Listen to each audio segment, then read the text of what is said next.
Tá aí o nosso slide, tá? Com o assunto de hoje, segunda lei da termodinâmica. E na segunda lei da termodinâmica, nós começamos falando de um conceito físico um tanto quanto difícil, que é o conceito de entropia, tá? Ali está escrito que é entropia, mas veja bem uma coisa.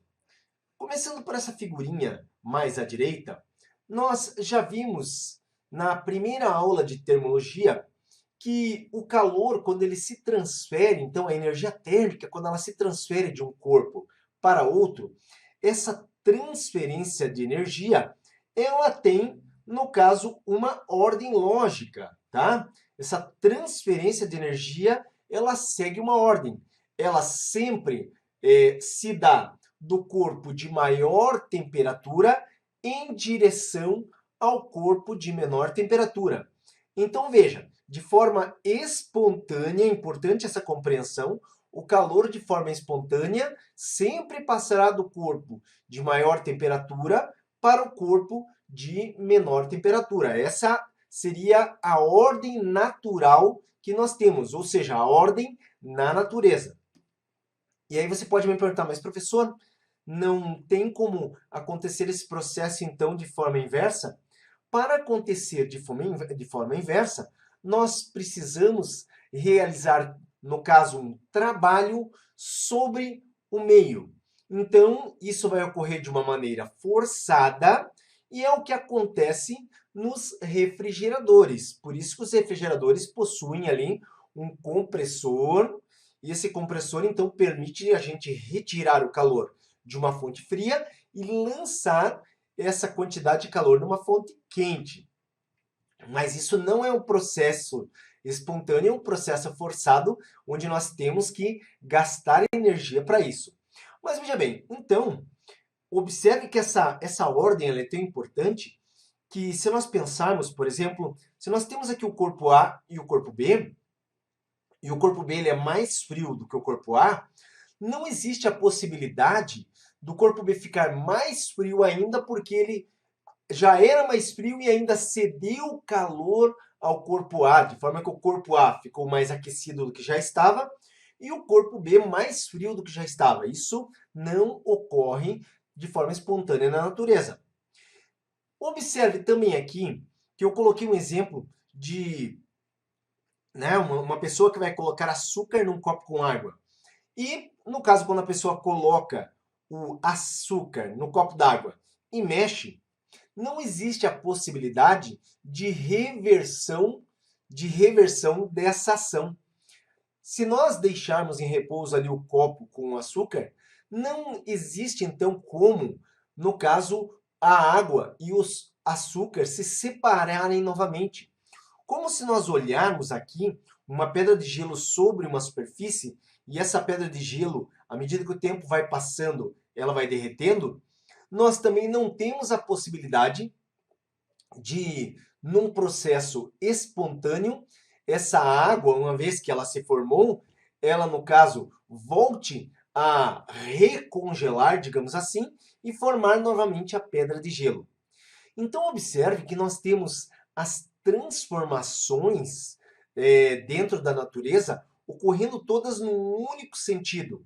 E por isso que a gente, então, agora vê aqui esse conceito de entropia, em que está dito que pode-se dizer que a entropia fornece a medida da desordem de um sistema, de modo que quanto maior é a desordem no sistema, maior é a entropia. Então, observe que todos esses processos naturais são processos onde a desordem em um sistema se torna cada vez maior. E nós dizemos que quando essa desordem se torna cada vez maior, nós temos o que é considerado como a entropia positiva. A entropia negativa seria quando a desordem do sistema diminui e estaria ligado a esses processos reversíveis, o que não acontece. Tá, professor, mas o que tem a ver essa segunda lei da termodinâmica com essa entropia? A segunda lei da termodinâmica, ela pode ser escrita de maneiras diferentes, mas uma maneira de falar da segunda lei da termodinâmica é esse modo aqui, ó.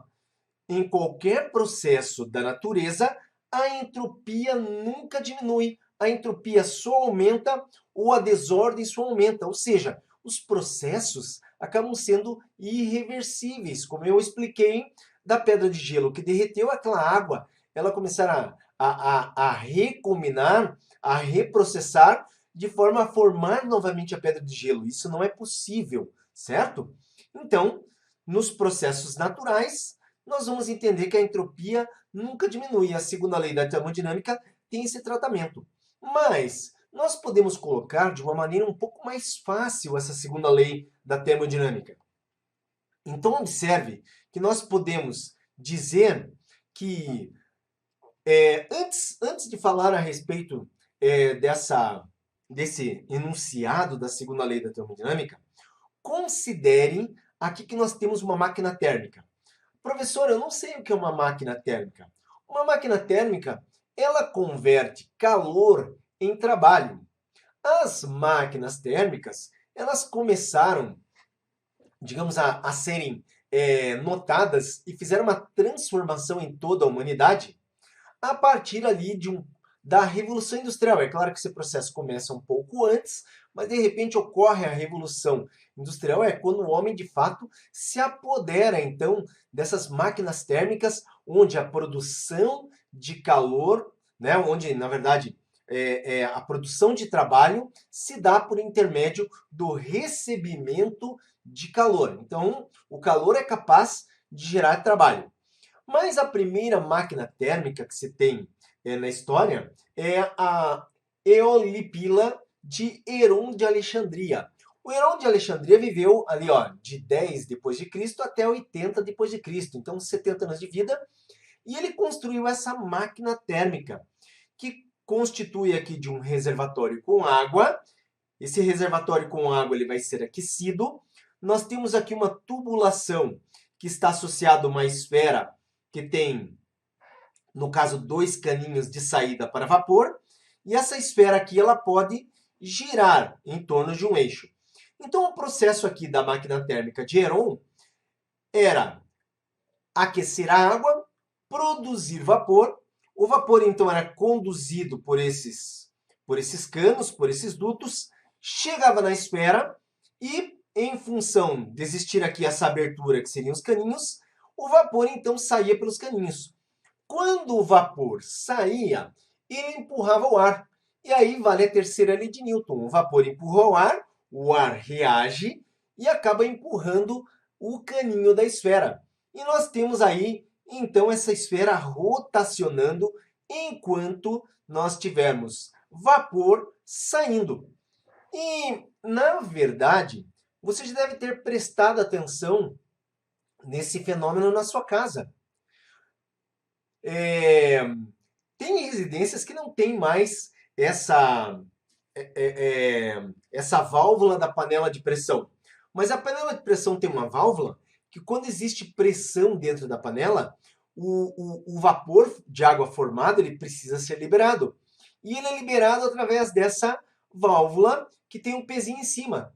E quando ele é liberado, faz com que essa válvula gire. Então, seria um processo ali de funcionamento parecido. É claro que uma panela de pressão, ali nós não temos na panela de pressão o objetivo de fornecer calor para a realização do trabalho. A ideia da panela de pressão é uma outra ideia. Apenas a questão da saída do vapor e a válvula ela girar, que seria semelhante.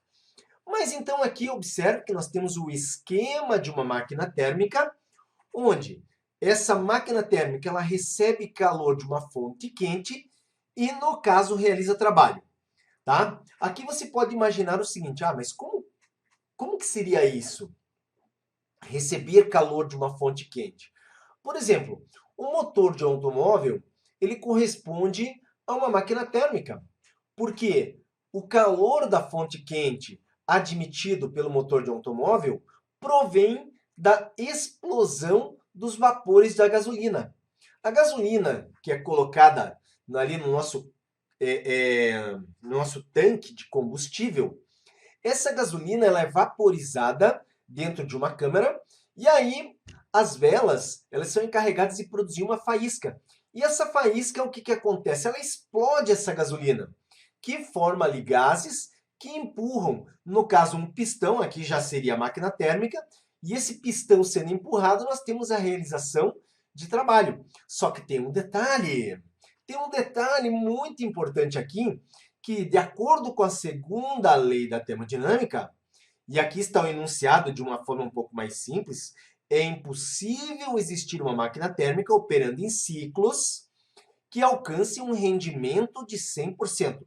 Por que operando em ciclos? Porque o motor de um automóvel, o que que ele faz? Ele vaporiza a gasolina, explode e forma gases. Esses gases empurram o pistão e esses gases são liberados. É por isso que tem lá o escapamento. Aí existe novamente um lançamento de vapor de gasolina, uma nova explosão, isso empurra o pistão, e esse processo ele é repetitivo, ou seja, ele é cíclico, tá? Então, mas vamos entender melhor. Já entendemos ali como que nós transformamos calor em trabalho, mas precisamos ainda compreender por que que é impossível existir uma máquina térmica operando em ciclos que dê um rendimento de 100%. A verdade sobre as máquinas térmicas, e aqui se enquadra a chamada máquina térmica real, é o seguinte. Então, nós temos a máquina térmica, pensa aí para facilitar, o motor de um automóvel mesmo, tá? Então, nós temos ali a fonte quente, que seria a explosão do combustível, o vapor gerado pela explosão do combustível. Nós temos aqui o trabalho sendo realizado, que seria aquela movimentação dos pistões, que está ligado num eixo torto que tem no automóvel chamado virabrequim, e ali é transmitido então o movimento para as rodas do veículo. Porém, esse processo, ele não acontece pegando todo o calor que veio da explosão e transformando em trabalho, porque boa parte dessa energia é perdido para a fonte fria. Nossa, mas professor, o que é uma fonte fria? A fonte fria simplesmente nesse processo é o meio ambiente, porque o calor produzido ele acaba atravessando as paredes do motor e nesse caso ele passa para o ambiente e boa parte desse calor na realidade acaba chegando no ambiente, tá? Então por isso que nós não temos uma máquina que seja capaz de render 100%, porque aquilo que passa pelo motor e chega no ambiente é considerado como um calor que foi rejeitado ou perdido na fonte fria, tá? Então, essa corresponde à ideia. Observe aqui que nós, então, podemos dizer que o que seria QQ? QQ é quantidade de calor, no caso que foi admitido na fonte quente. Isso tem que ser igual ao trabalho realizado mais a quantidade de calor rejeitado para a fonte fria. Se você observar essa figura, o sentido das setas que aqui aparecem demonstram justamente essa igualdade. Observe que o que entra na máquina térmica corresponde aqui à quantidade de calor da fonte quente, que é a seta em vermelho, e nós temos duas conversões. Uma, na verdade, é a saída para a fonte fria, o que está representado aqui em azul, que escapa pelas paredes, tá? E a outra parte corresponde aqui ao trabalho realizado, que acaba movimentando aí o pistão. Então, tudo isso aqui corresponde ao que nós conhecemos como energia, e o calor, então, admitido na fonte quente é igual ao trabalho mais o calor rejeitado na fonte fria. Nós podemos calcular o rendimento ideal dessa máquina térmica. E esse rendimento ideal é uma divisão do trabalho que foi obtido por toda a quantidade de calor fornecida. Então, quando nós dividimos o trabalho realizado pela quantidade de calor que foi admitido, observe que essa razão corresponde ao rendimento dessa máquina térmica. E olha, eu não sei se você tem ideia do rendimento real de máquinas térmicas, mas para você ter ideia, um automóvel, quando muito bem regulado, ele alcança um rendimento de aproximadamente 40%. Então, isso significa que se nós pensarmos em 1 litro de gasolina, 1 litro de combustível, tá? Desse 1 litro aproveitado para gerar trabalho, são apenas 400 ml, valor máximo para um automóvel. Quer dizer, os outros 600 ml, eles correspondem a uma energia que foi perdida aí na fonte fria. Então, é assim que funciona essa máquina térmica real. Mas agora deixa eu falar a respeito do ciclo de Carnot. O Carnot, Sadi Carnot, ele, no caso, ficou imaginando como que esse processo de conversão de energia podia acontecer de uma maneira muito mais eficiente. Então ele construiu, na verdade ele não construiu, mentira do professor Carlos, ele não construiu, ele idealizou. Ele idealizou uma máquina que pudesse obter o melhor rendimento possível. Mas é muito importante compreender que quando a gente escuta em melhor rendimento, logo vem à cabeça 100%. Mas a máquina de Sadi Carnot, que corresponde aí ao chamado ciclo de Carnot, nem ela consegue render 100%. Isso aqui é muito importante. Essa máquina é uma máquina teórica, quer dizer, na prática, o ser humano, o homem, a indústria automobilística, a indústria de aviação não consegue produzir essa máquina, a Fórmula 1 não consegue produzir essa máquina, tá? É uma máquina teórica. Então o negócio é o seguinte, veja só, essa máquina teórica, ela foi pensada da seguinte maneira, ela funciona em ciclos e nós temos duas transformações adiabáticas intercaladas com duas transformações isotérmicas, tá? Então grava bem, duas transformações adiabáticas, representada aqui em vermelho, com duas transformações isotérmicas, representado em azul. Esse é o ciclo de Carnot que eu vou mostrar agora matematicamente como funciona. Opa, Marabá, legal, hein? Muito bacana.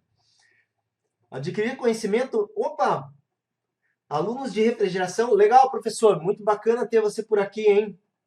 Muito bacana mesmo, tá? Espero corresponder aí às expectativas.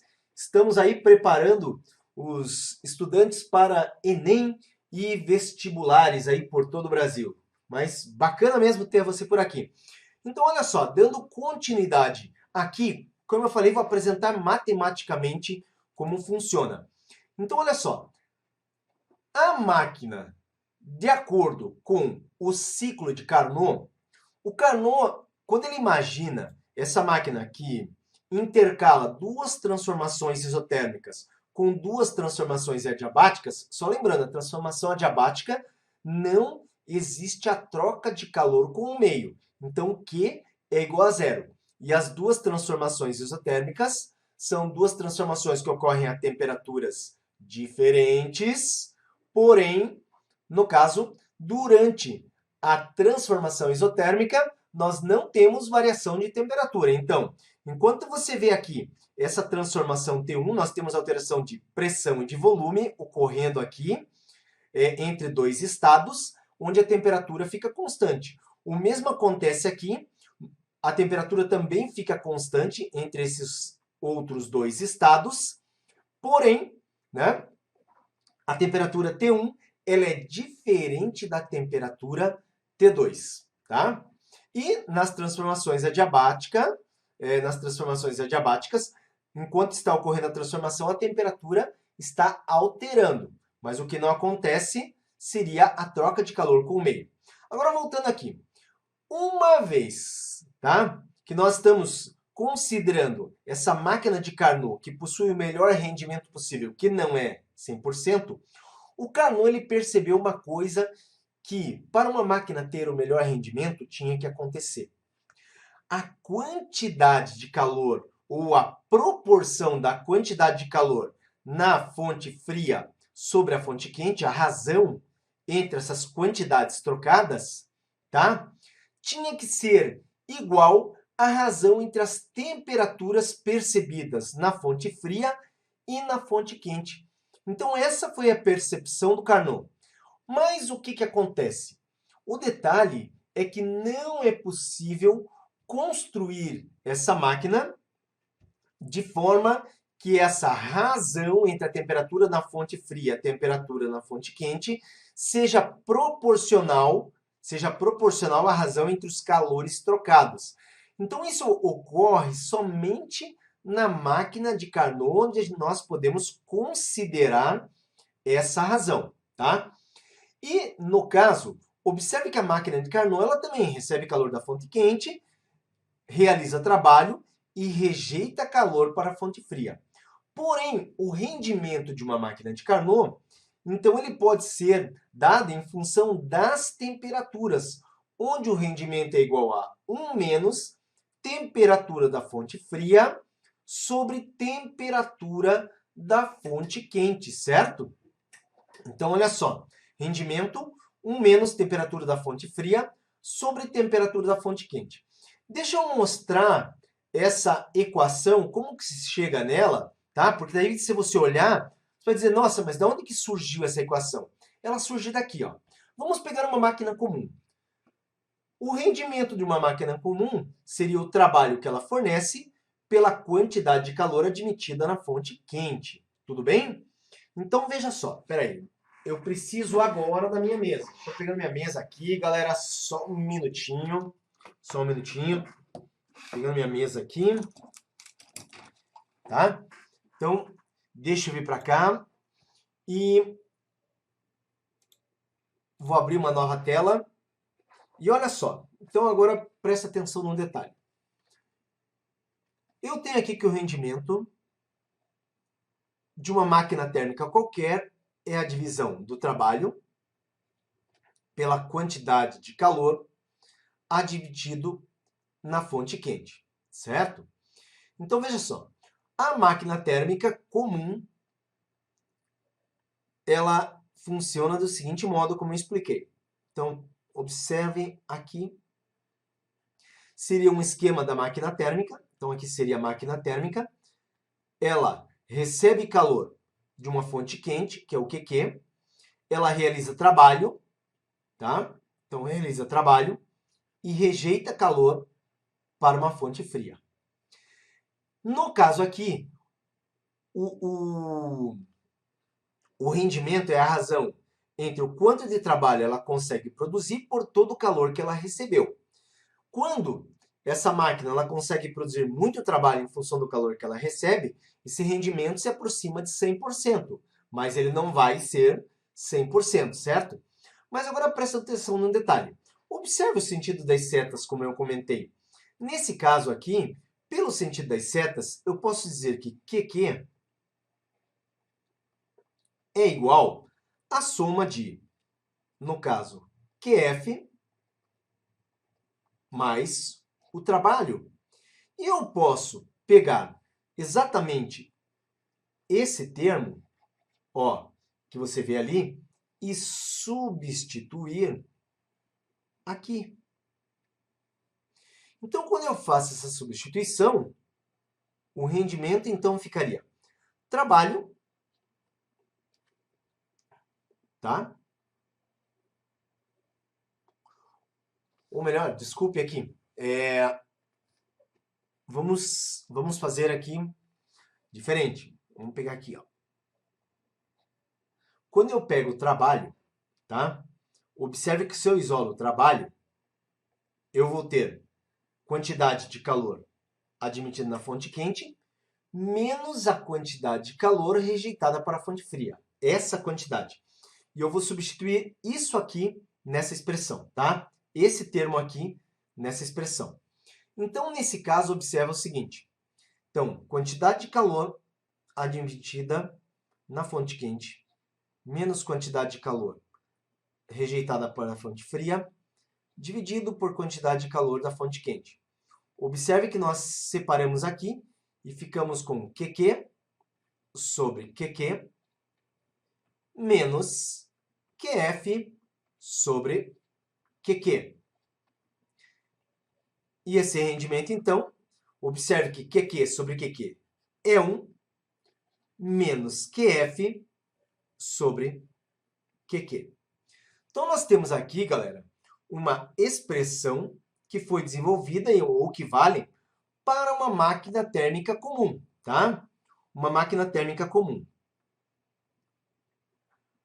Agora, presta atenção no seguinte.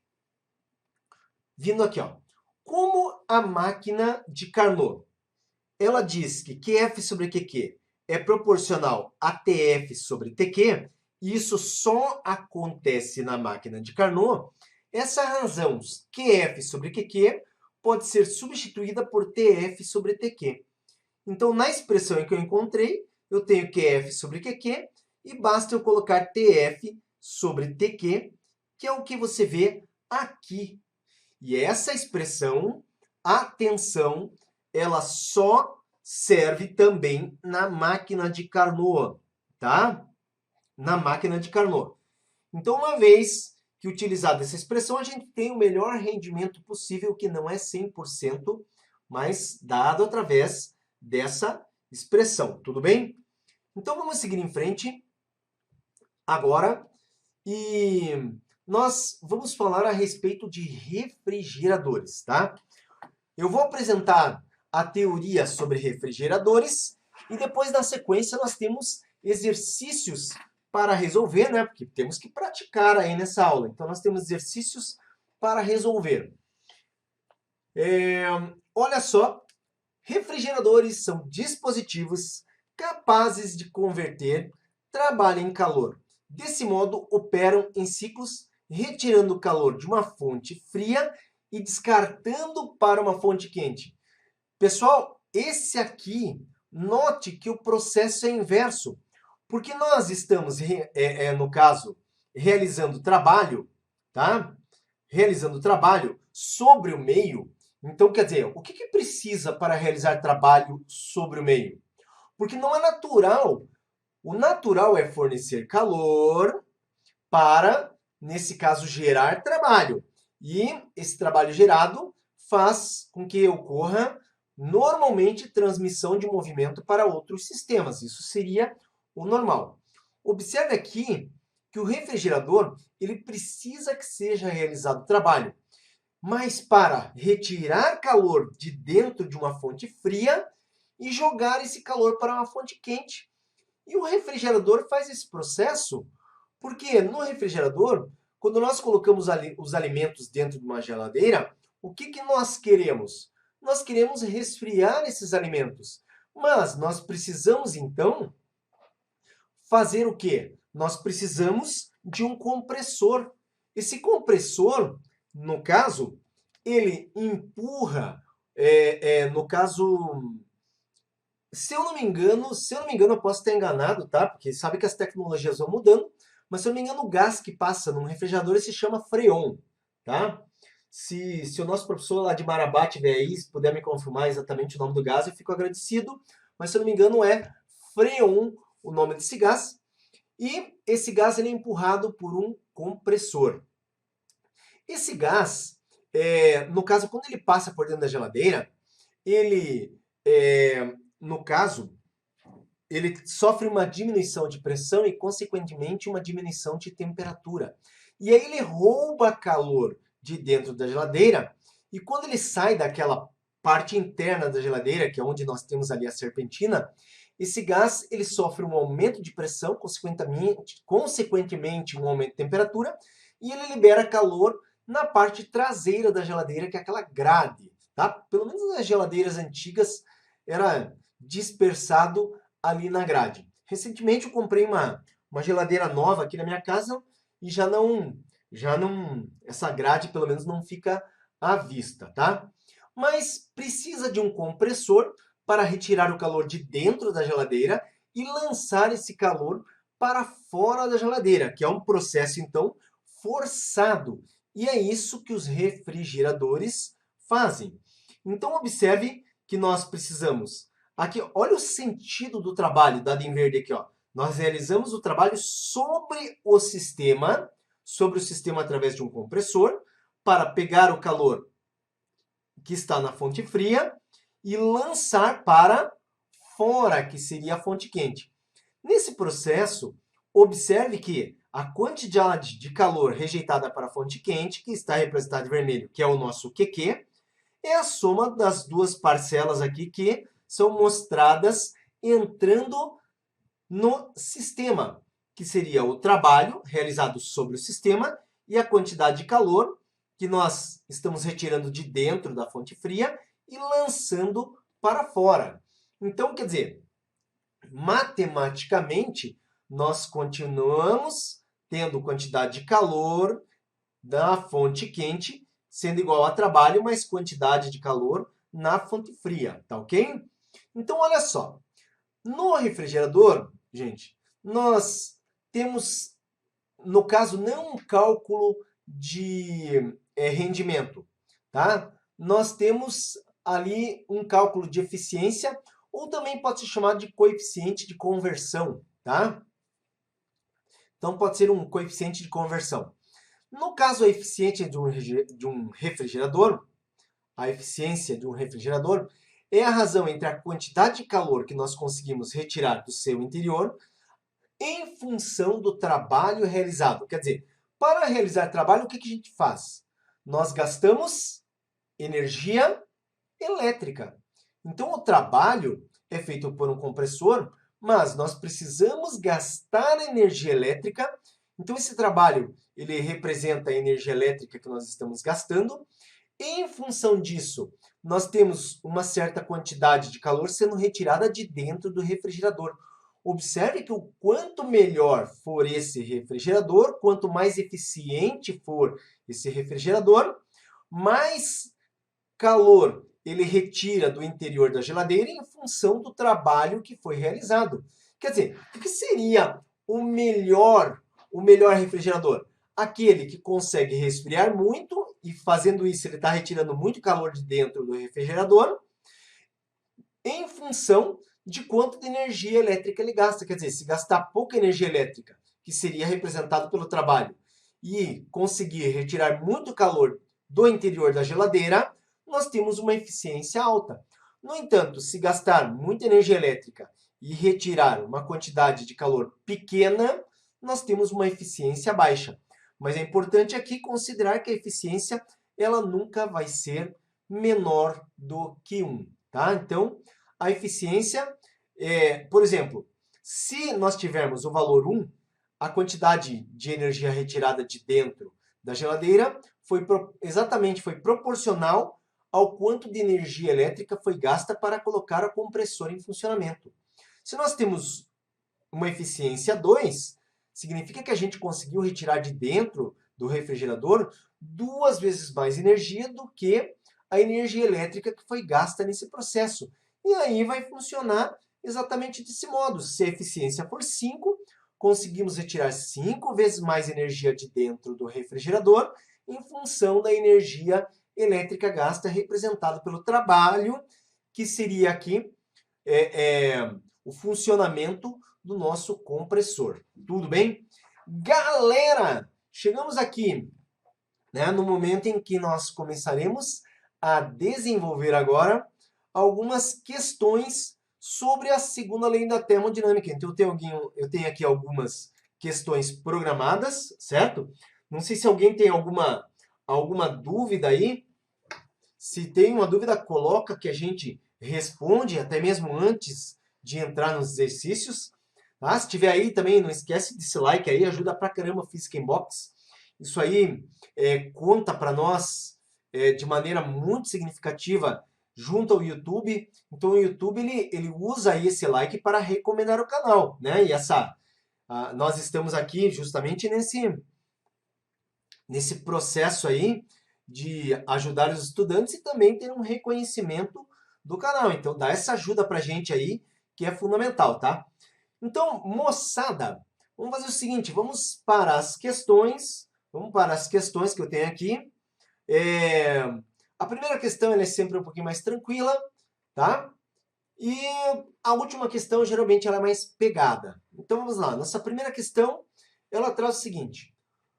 O motor de um avião, quando em funcionamento, atinge uma temperatura de 227 graus Celsius, enquanto que a temperatura externa, ou seja, da fonte fria, é de 27 graus Celsius.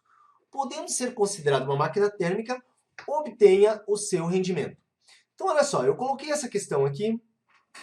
É uma questão de vestibular, da Unifenas, lá de Minas Gerais. Mas essa questão, ela poderia estar melhor estruturada, tá? Porque ele fala das temperaturas, no caso da fonte quente, 227 graus Celsius. É evidente que a fonte quente sempre vai ter maior temperatura do que a fonte fria. Então, nessa fonte quente, nós temos 227 graus Celsius. Na fonte fria, 27 graus Celsius.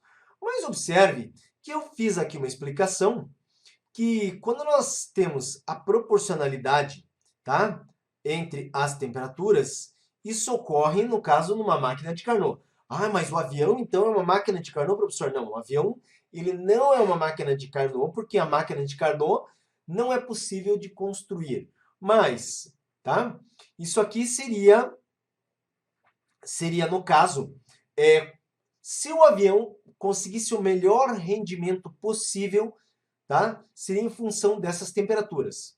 Eu aqui digo que essa questão ela precisava ser um pouquinho melhor elaborada, porque o rendimento que nós vamos encontrar seria um rendimento, de certa forma, máximo, porém teórico. O rendimento real, então, seria um pouco abaixo disso, tudo bem? Ai, professor, não entendi por que seria um pouco menor que isso. Porque só na máquina de Carnot essa proporcionalidade existe. Se a máquina não é de Carnot, nós não temos essa proporção. Tudo bem? Então, olha só, voltemos aqui na nossa questão. Um outro detalhe fundamental. A maior temperatura é da fonte quente, então eu escrevo como TQ. Tá? É muito importante essa identificação. E vale 227 graus Celsius. Agora, um alerta muito importante. De forma alguma, o cálculo pode utilizar graus Celsius, tá? Não pode ser utilizado graus Celsius. Então, nós temos que transformar em Kelvin. Nós já tivemos uma aula sobre conversão de temperaturas, que foi na live 31. Quando nós queremos, vou fazer aqui, ó. Quando nós queremos transformar uma temperatura que está em Celsius para Kelvin, a temperatura em Kelvin ela é dada quando nós pegamos o valor em Celsius e somamos com 273. Nesse caso, a temperatura em Kelvin será 227 mais 273. Observe que essa temperatura em Kelvin será, então, 500 Kelvin. Então, 227 vale 500 Kelvin, tá? A temperatura da fonte fria fala em 27 graus Celsius. Tenho que transformar. Observe que aqui seria a soma de 27 com 273. Eu não vou fazer essa conta porque fica bem fácil. 27 soma 273, teremos 300 Kelvin, tá? O professor não pode utilizar Celsius de forma alguma. Não pode utilizar Celsius, proibido utilizar Celsius, tá? Nesse caso, rendimento seria 1 menos TF sobre TQ. Então, esse rendimento hipotético seria 1 menos temperatura dessa fonte fria, 300, temperatura da fonte quente, 500, certo? Ó, vou dar continuidade aqui no ladinho. Então, para cá, o que nós temos? Rendimento 1. Observe que na simplificação entre 300 e 500, posso simplificar os zeros e eu tenho 3 divididos por 5.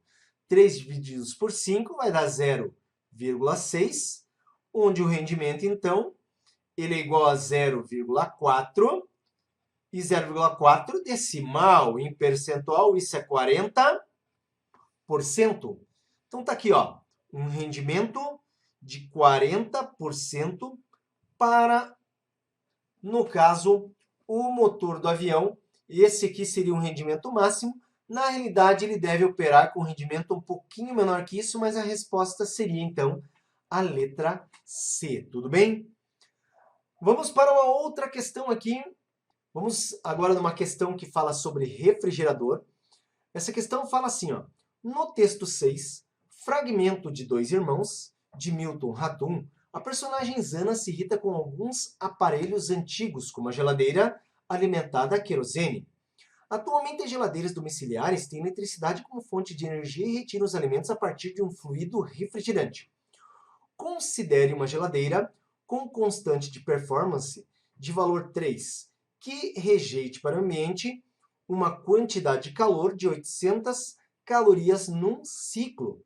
Nessas circunstâncias, a alternativa que dá corretamente a quantidade de calor que ela retira de seu interior é: assinale a resposta correta. Então, veja só, pelos dados, quando ele fala em constante de performance, ele está dando o que a gente explicou como sendo a eficiência. Então, eficiência valendo 3. Observe que ele rejeita para o ambiente. Isso aqui, o ambiente, ele é mais quente do que no interior da geladeira. Portanto, é o que nós chamamos de fonte quente. 800 calorias. Tá? E ele pergunta a alternativa que dá corretamente a quantidade de calor que ela retira do interior. Então, ele quer o QF. Agora, observa o seguinte. Eu apresentei uma equação que relaciona no caso, coeficiente de performance. Deixa eu até dar um destaque aqui, ó. Essa constante, o coeficiente de performance, como eu comentei, que é o mesmo que eficiência, isso aqui é a razão entre QF e o trabalho. E no caso aqui nós temos o valor 3, isso significa que a quantidade de calor que a gente consegue tirar de dentro da geladeira é 3 vezes mais do que a quantidade de energia que a gente teve que usar para a geladeira funcionar. E desse modo aqui o nosso QF, então, ele no caso será, aqui eu tenho QF, trabalho, tá? E observe aqui que eu vou inverter o trabalho com o 3, de forma que eu tenho trabalho igual a QF sobre 3. Mas, professor, por que você fez isso? Porque agora eu lembro do seguinte, olha só. A quantidade de calor, tá? Na fonte quente, nesse caso, é o trabalho mais a quantidade de calor na fonte fria. E aqui eu tenho que a quantidade de calor na fonte fria sobre 3 é o trabalho. Só que a quantidade de calor na fonte quente é 800.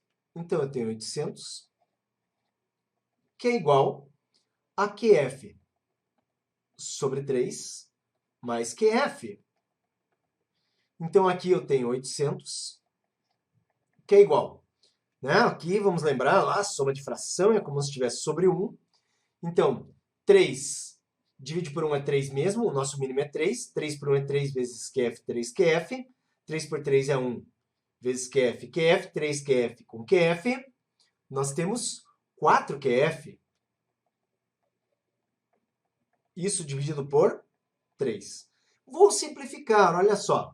Quando eu divido 800 com 4, que eu posso simplificar, isso aqui dá 1, isso aqui dá 200.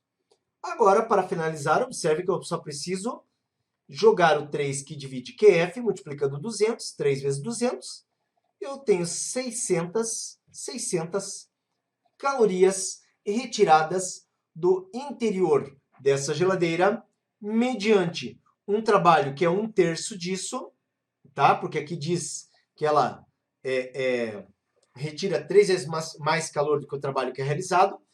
Então, 3 vezes mais. Se 600 é o triplo, o trabalho é apenas 200. E quando eu somo 600 com o trabalho de 200, dá os 800 que foram lançados para fora desse refrigerador. E aqui está a nossa resposta correta. Galera, vamos lá então.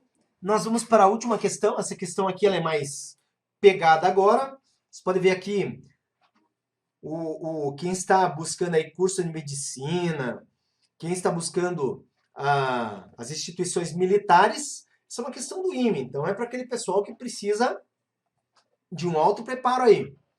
Então, olha só. Considere as afirmações abaixo relativas a uma máquina térmica que executa um ciclo termodinâmico durante o qual há realização de trabalho. São 3 afirmações para a gente julgar. Eu vou aqui ver uma a uma. Primeira afirmação.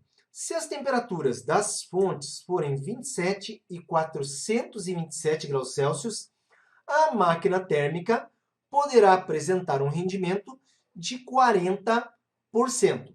Então vamos lá, gente. Como ele deu aqui as temperaturas, eu só vou começar aqui lembrando, que, nesse caso, eu tenho 27 graus Celsius, que corresponde, 27 graus Celsius, que corresponde a 300 Kelvin. Eu tenho 327 graus Celsius. Ah, professor, como é que você chegou em 300 Kelvin? Eu, no caso, somei 27 com 273, deu 300 Kelvin. 327 eu somo com 273. E, nesse caso, 327 não, nós temos a afirmação 1. 427. 427, nós vamos ter 700 Kelvin. É só observar aqui, ó. 400 a mais tem que ser 400 a mais aqui, tá? Então, transformadas as temperaturas, temos que calcular o rendimento. O rendimento será dado por 1 menos, no caso, TF sobre TQ. Observe que aqui seria o rendimento máximo teórico, tá? Máximo teórico. Esse rendimento, então, vai ser 1 menos 300 sobre 700. Posso simplificar esses zerinhos. Então, simplificando, observe que o meu rendimento ele será 7 vezes 1, 7 menos 3, 4, sobre 7. Vem para cá. Isso significa que nós temos um rendimento de 0,57, valor aproximado dessa divisão. Com isso, esse rendimento corresponde a 57%, tá? Então, um rendimento de 57%. Aí a afirmação é o seguinte. Se as temperaturas... a máquina poderá apresentar um rendimento de 40%? Certo, verdadeiro. Por quê? Mas, professor, a resposta foi 57. Mas ela fala... 57 seria o rendimento teórico máximo. Na prática, não é conseguido. Como ela diz que a máquina poderá ter um rendimento de 40%, 40% é menor do que 57%, é verdadeiro. Se essa questão falasse que essa máquina poderia ter um rendimento de 57%, seria falso, porque não poderia, porque 57% é apenas teórico, na prática não poderia ter. Tudo bem? Então, olha só, essa afirmação 2, se o rendimento da máquina for de 40% do rendimento ideal para temperaturas das fontes iguais a 27 graus Celsius e 327, e se o calor rejeitado pela máquina for de 0,8 kJ, o trabalho realizado será 1,8 kJ. Então, primeiro, vamos lá. Ele fala se o rendimento da máquina for 40% do rendimento ideal para as temperaturas das fontes iguais a 27 e 327. Então, espera aí. Uma temperatura é 27 graus Celsius. 27, quando eu somo com 273, eu tenho 300 Kelvin. Isso aqui para nós, não se esqueça que é TQ. TF. Temperatura da fonte fria. Então, esse aqui é TF. A temperatura de 327, somado com 273, dá 600 Kelvin. Isso aqui é TQ. Presta muita atenção agora, porque eu vou calcular o rendimento, que seria o rendimento máximo. Tá?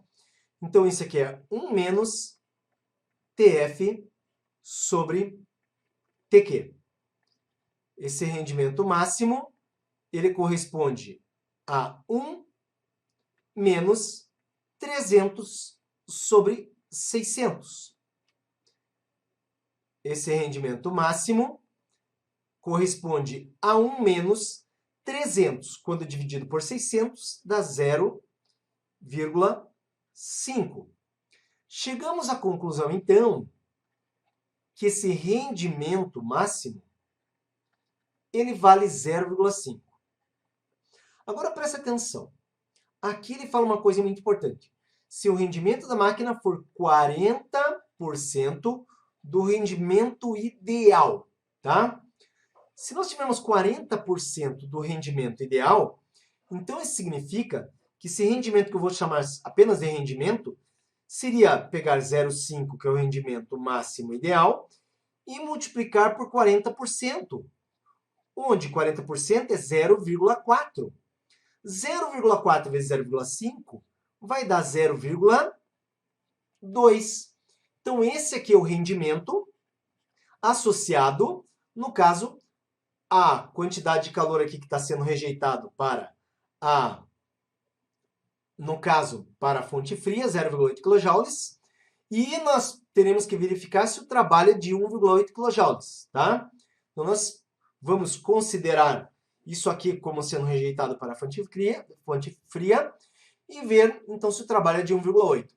Nesse caso aqui, gente, lembre-se que o rendimento é 1 menos, no caso, o calor rejeitado para a fria sobre o calor da fonte quente. Substituindo aqui, tá? Vou passar aqui para cima.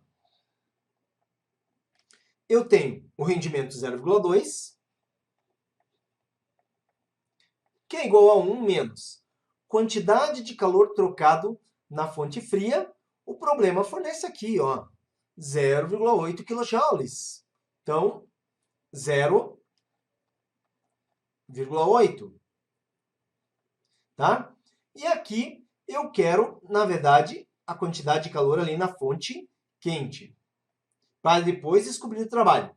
Então, o que observa é que quando eu passo 1 para o lado esquerdo, vai ficar 0,2 menos 1. Só que isso é menos 0,8, que é igual a menos 0,8 sobre quantidade de calor na fonte quente. Aqui eu posso simplificar, são iguais, e vai dar 1 e 1. Ou seja, a quantidade de calor na fonte quente é de 1 kJ. Sabendo que trabalho é QQ menos QF, observe que o trabalho, então, aqui seria 1 kJ, menos QF, que é 0,8. E com isso, tá? Vou vir para cá, olha só, deixa eu fazer aqui um murinho. O trabalho, ele corresponde a 0,2 kJ. Aqui era 0,8 kJ. 0,2 kJ, tá? Essa é a resposta do trabalho. E no caso aqui ele fala de um trabalho de 1,8, portanto, falso, tá? Então, portanto, falso a segunda, a primeira correta, a segunda falsa. Na terceira afirmação, nós temos ali que se a temperatura de uma das fontes for 727, atenção galera, deixa eu anotar aqui, ó. E se a razão entre o calor rejeitado pela máquina e o calor recebido for de 0,4, peraí. A outra fonte apresentará uma temperatura de menos 23, no caso do rendimento da máquina ser 80% do rendimento ideal. Então, presta atenção que tem algumas coisas importantes. Ele diz que o calor rejeitado, tá? A razão entre o calor rejeitado e o calor recebido é 0,4. O calor rejeitado é o calor rejeitado na fonte fria, que é F, sobre o calor admitido na fonte quente. Essa razão é 0,4. Então, observe que se essa máquina ela vale 80% do rendimento de uma máquina ideal, tá? O 80% do rendimento ideal. Então, o que que nós temos? Nós temos essas temperaturas aqui, como sendo as temperaturas das fontes quente e fria, respectivamente. Então, 727, o que que eu tenho que fazer? Eu tenho que somar com 273. E isso dá 1000 Kelvin. Menos 23, eu preciso somar com 273 e eu tenho 250 Kelvin, tá? Então, eu fiz a transformação aqui dos valores apresentados. Agora, observe o seguinte. No caso, o rendimento ele é dado por 1 menos QF sobre QQ. Professor, por que você utilizou essa equação? Né? Porque, veja bem, o que ele está fornecendo aqui é esse resultado que eu vou entrar com esse 0,4 nessa razão. Só que isso aqui, gente, representa uma máquina real. E por que ela é uma máquina real? Porque ela faz a razão do QF pelo QQ e não a razão das temperaturas, tá? Então, esse rendimento seria 1, no caso, 1 menos, aqui, ó, QF sobre QQ. No caso, isso aqui é 0,4. E o rendimento disso aqui, no caso, corresponde a 0,6, tá? Só que, de acordo com o texto, esse rendimento aqui, ele é 80% do rendimento ideal. Então, isso significa que esse rendimento, que aqui aparece, tá? Ele é, no caso, 80% do rendimento máximo. E isso aqui, ó, vem para cá, nós escrevemos do seguinte modo. Esse rendimento, então, ele vale 0,6. Isso é igual 80% 0,8, que multiplica o rendimento máximo aqui, tá? O rendimento máximo aqui, ele seria, no caso, vamos colocar aqui, ó, rendimento máximo. Então, vai ficar dividindo, ó. Então, o rendimento máximo, quando eu divido 0,6 por 0,8, isso dá 0,75, tá? Só que o rendimento máximo, aí sim, sai em função das temperaturas. Então, seria 1 menos TF sobre TQ. E agora o meu objetivo aqui é, por exemplo, usar uma das temperaturas, isso aqui tem que ser TQ, isso aqui tem que ser TF, e confirmar se eu usar 1000, que seria TQ, se vai dar o valor de TF, ou se eu usar o TF, que é 250, se vai dar o valor de TQ. Então, eu vou trazer para cá essa minha equação, mais uma telinha aqui que nós vamos utilizar, tá? E nesse caso, cadê minha caneta? O que eu tenho? 0,75 igual a 1 menos TF sobre TQ. Então, aqui, galera, eu vou fazer o seguinte, ó, vou passar 1 para lá. 0,75 menos 1 igual a menos TF sobre TQ. Isso aqui dá menos 0,25 igual a menos TF, e eu vou substituir o TQ, que é 1000, tá? Substituir o TQ, que é 1000. Nesse caso, negativo num lado, negativo no outro, torno positivo os dois lados e jogo 1000 multiplicando 0,25. Observe que TF, então, fica 250 Kelvin. Essa seria a temperatura da fonte fria. 250 Kelvin, como nós mostramos. 250 Kelvin, como mostrado, ele corresponde aqui, ó, menos 23, tá? Menos 23. ele corresponde aos 250 Kelvin, certo? Logo, finalmente, nós temos, então, essa afirmação aqui como sendo também verdadeira. E voltando lá nas alternativas, ficou verdadeiro, falso e verdadeiro. Primeira e terceira, letra D.